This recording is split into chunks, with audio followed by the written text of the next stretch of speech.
En novembre 1932, un minuscule exploitant nommé McGee Airways lançait un unique appareil Stinson sur des liaisons reliant Anchorage au camp minier reculé de l'intérieur de l'Alaska.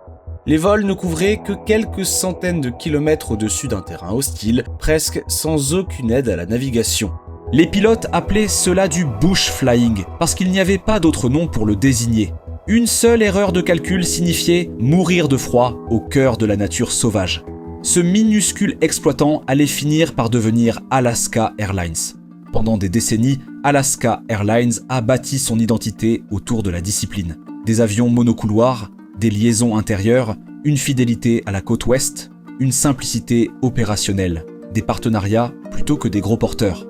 La sagesse conventionnelle était inébranlable. Alaska Airlines n'avait pas besoin d'être une compagnie mondiale. La géographie et la concentration l'emportaient toujours. Puis, en septembre 2024, Alaska a finalisé son acquisition de Hawaiian Airlines pour 1,9 milliard de dollars. Et en mai 2025, la compagnie a lancé un service quotidien en gros porteur entre Seattle et Tokyo Narita. D'ici 2030, Alaska prévoit d'exploiter au moins 12 destinations intercontinentales long courrier depuis Seattle, en s'appuyant sur une flotte de 17 Boeing 787-9 et 24 Airbus A330 hérités de Hawaiian. Mais voici ce qui n'a aucun sens. Alaska n'est pas United, ce n'est pas Delta, ce n'est pas American. Elle ne dispose pas d'un gigantesque hub intercontinental comme Atlanta ou Newark. Elle n'a pas construit une flotte de gros porteurs à partir de zéro. Elle ne possédait pas la marque haut de gamme long courrier. 12 liaisons long courrier ne vont pas entamer l'empire pacifique de United, ni menacer la domination long courrier de Delta depuis les États-Unis.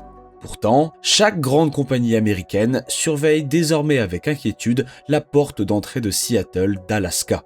Delta a riposté avec de nouvelles liaisons depuis Seattle vers Rome et Barcelone, ainsi qu'avec un salon Delta One de 24 000 pieds carrés à SeaTac. Alors, comment l'une des compagnies monocouloirs les plus disciplinées d'Amérique peut-elle soudainement menacer les ambitions mondiales de ses plus grands concurrents ? Pour comprendre pourquoi Alaska mise son identité sur les liaisons long courrier, il faut comprendre pourquoi cette expansion a longtemps été jugée illogique. La force historique d'Alaska n'a jamais été son envergure mondiale. C'était sa concentration. La compagnie dominait des segments clés de la côte ouest.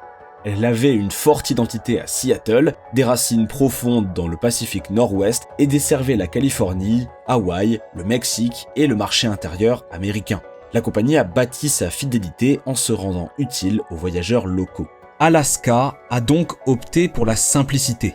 Une flotte de Boeing 737. Une domination domestique, une couverture internationale grâce à des partenariats. La compagnie a rejoint Oneworld en 2021, offrant à ses clients l'accès à British Airways, Japan Airlines, Cathay Pacific, Qantas, Finnair, Iberia, Qatar Airways et d'autres, sans qu'Alaska n'ait elle-même besoin d'exploiter des gros porteurs. C'était le modèle épuré.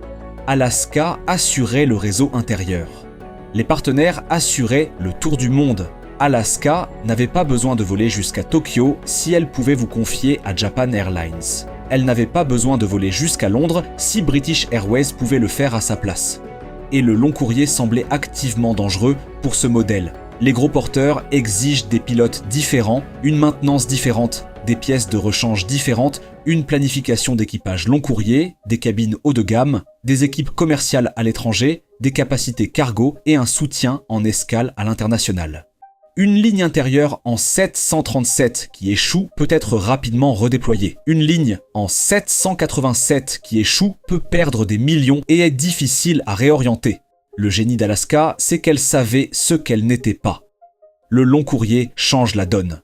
Puis, en septembre 2024, Alaska a finalisé son acquisition de Hawaiian Airlines.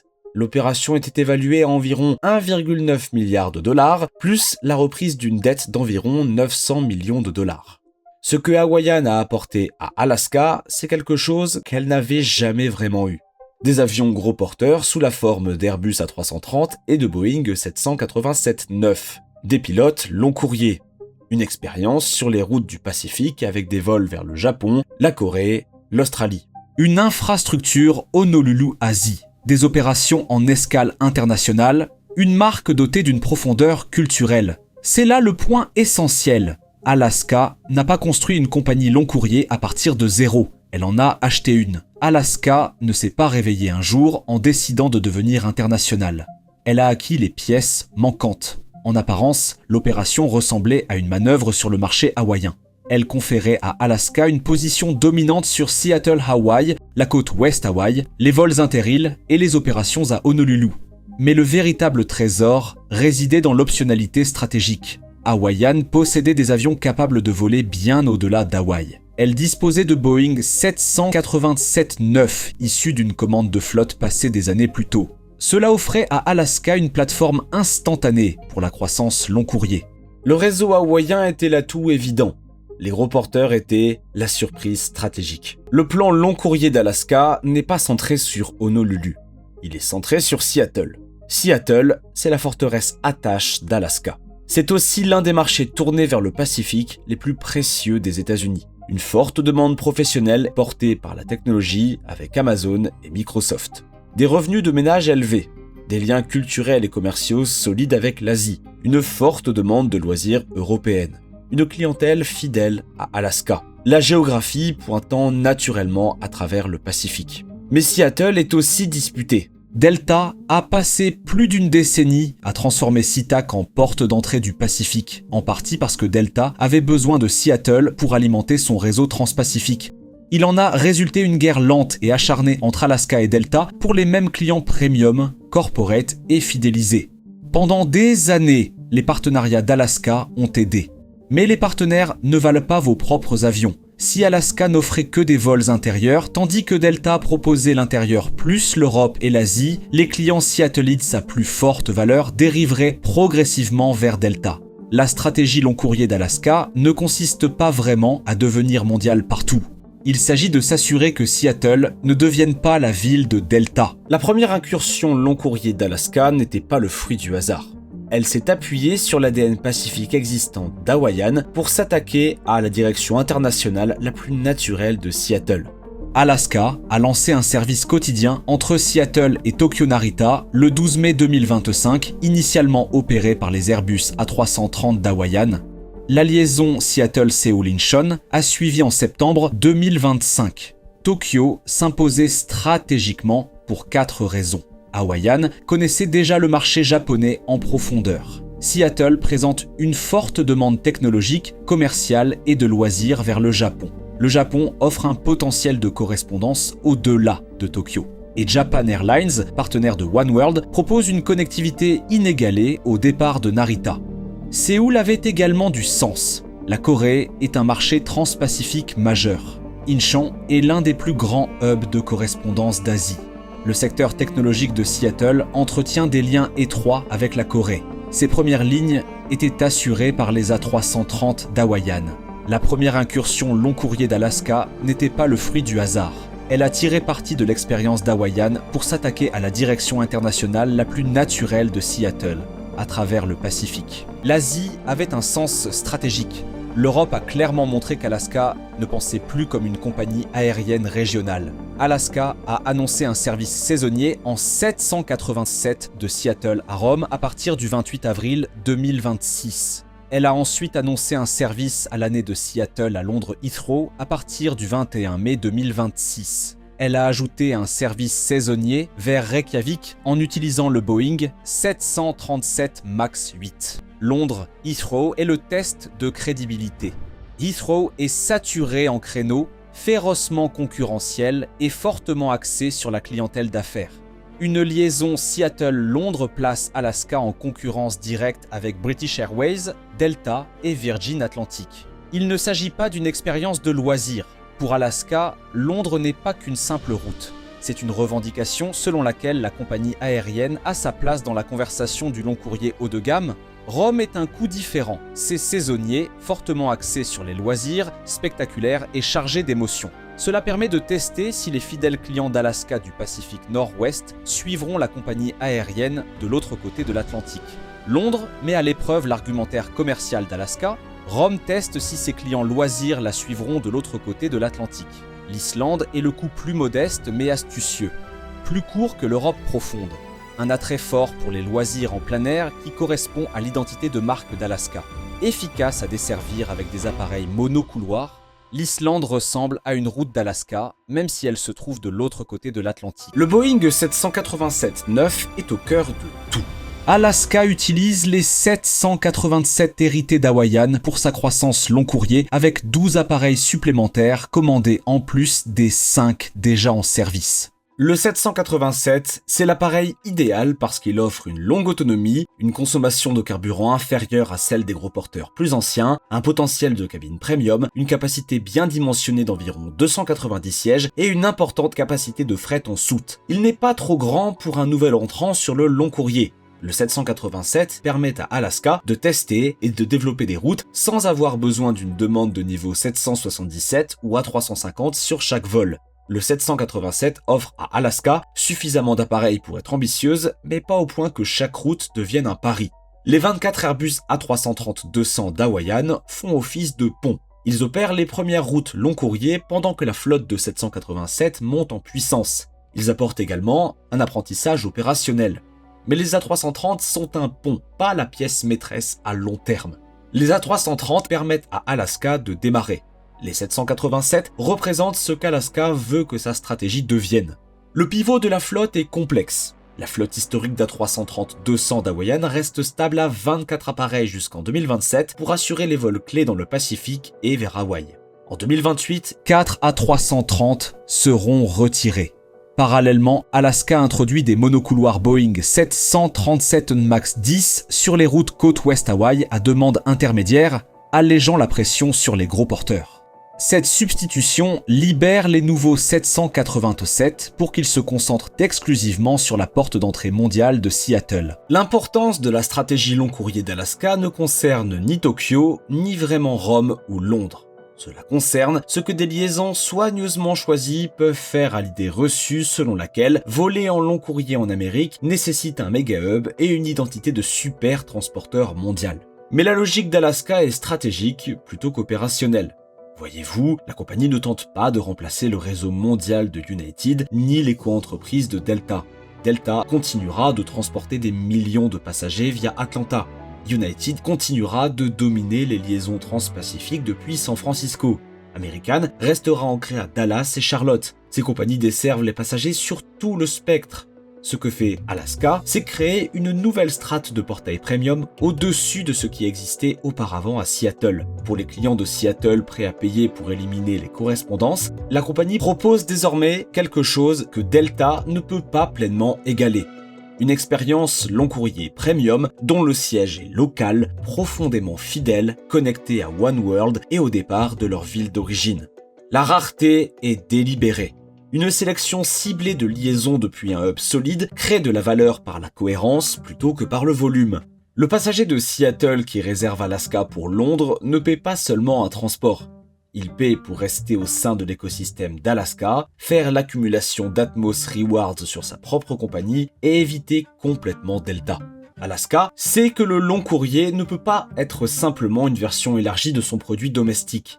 Dès qu'Alaska se lance dans le long courrier, elle ne vend plus seulement du transport, elle vend de la confiance pendant 10 heures. Alaska a lancé une nouvelle expérience mondiale articulée autour du Boeing 787. Le nouveau produit de classe affaires Suite propose 34 sièges de classe affaires internationale en configuration entièrement inclinable, une restauration en plusieurs services, de la literie, des trousses de confort et une norme de service premium long courrier. Le produit sera utilisé sur ces lignes long courrier. Cela importe parce que les cabines premium portent la rentabilité du long courrier. La compagnie ne peut pas gagner sur le long courrier en vendant des sièges économiques bon marché. Le segment premium constitue l'intégralité de l'argument économique. Le long courrier ne concerne pas uniquement les routes. Il s'agit de donner au programme de fidélité d'Alaska une dimension plus vaste.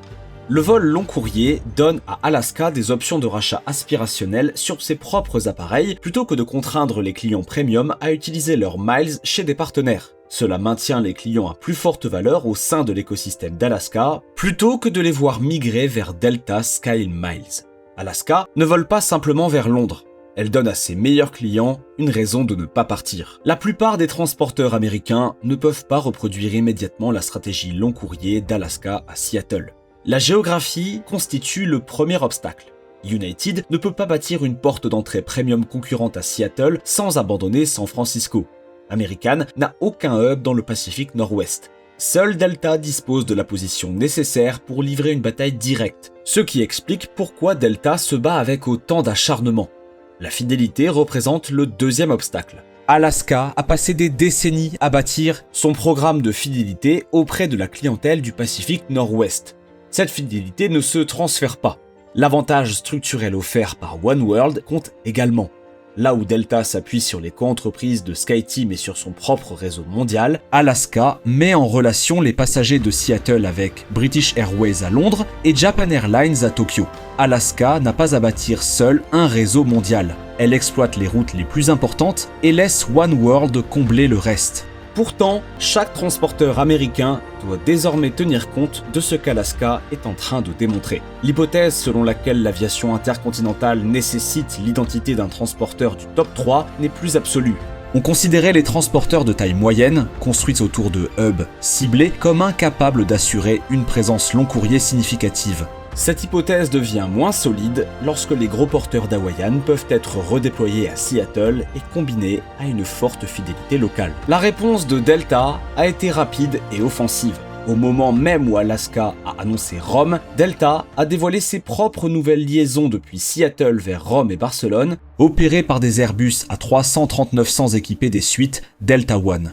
Delta a inauguré un salon Delta One de 24 000 pieds carrés à SeaTac afin de fidéliser les voyageurs haut de gamme. Alaska a riposté en annonçant un salon Alaska Lounge mondial de 41 000 pieds carrés à Seattle prévu pour 2027, comprenant plusieurs bars et un niveau supérieur dédié aux passagers internationaux des suites. Il ne s'agit pas simplement d'Alaska qui se lance à l'international. C'est la guerre de Seattle qui entre dans sa phase gros porteur.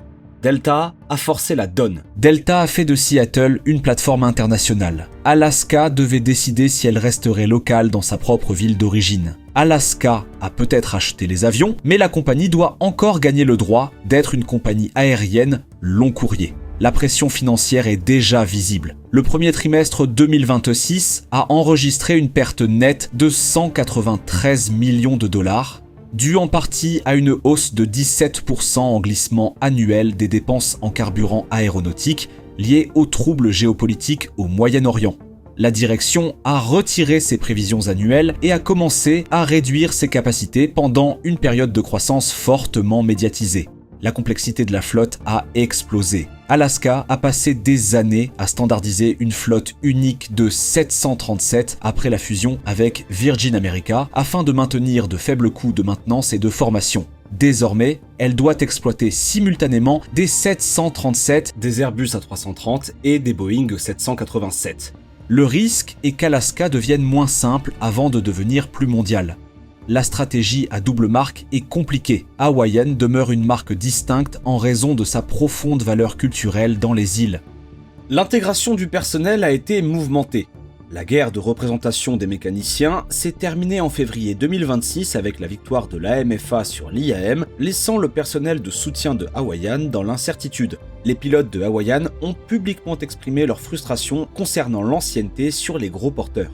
Les agents de bord de Hawaiian craignent que leur identité de service, ancrée dans l'hospitalité Ho'okipa, ne se dilue dans un produit continental standardisé, alors que Alaska ouvre à Seattle un domicile pour les agents de bord hawaïens spécifiquement destinés aux vols long courriers internationaux. Alaska ne deviendra probablement pas le 4e supertransporteur mondial américain. Elle ne rivalisera probablement pas avec United, Delta et American à travers le monde. L'objectif plus réaliste, c'est la domination d'une position spécifique.